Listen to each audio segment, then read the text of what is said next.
ఆత్మ విద్య. నీవు పుట్టింది నీ జన్మ రహస్యం తెలుసుకోవడానికే.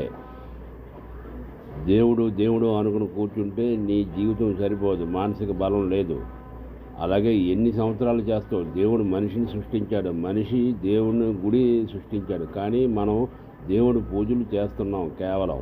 దానివల్ల పుణ్యం కొంచెం వస్తుంది, సుఖం వస్తుంది. నీ ఉదాహరణ, మామిడి పళ్ళు కొని ఇంటికి తెచ్చాం, అవి తినకుండా ఉంటే కుళ్ళిపోతాయి. అలాగే మనిషి అన్ని శక్తులు కూడా మన మనిషిలో పెట్టాడు. అవి తెలుసుకోకపోతే నీవు నాస్తికుడు. గుడిని ఎందుకు పెట్టారు అది తెలుసుకో.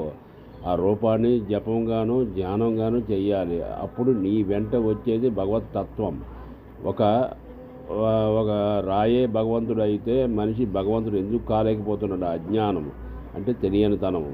ఇలాగ జీవితాంతం చేస్తే నీకు అనవసరంగా మనిషి జన్మ ఇచ్చినట్టు వ్యర్థం.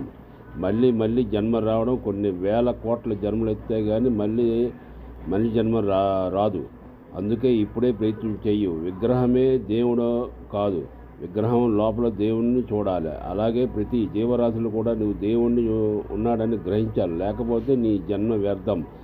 ఏదో చుట్టం చూపుగా నువ్వు వచ్చి భూమి మీద వెళ్ళినట్టు ఉంటుంది, అది సరికాదు. నీవు దేవుడు నీకు మంచి చేయడు, చెడు చేయడు. మనది కర్మ సిద్ధాంతం. నువ్వు ఇతరులకి మంచి చేస్తే అది నీకు వస్తుంది, చెడు చేస్తే అది కూడా నీకు వస్తుంది. గ్రహించాలి, అవగాహనతో తెలుసుకోవాలి కర్మలు.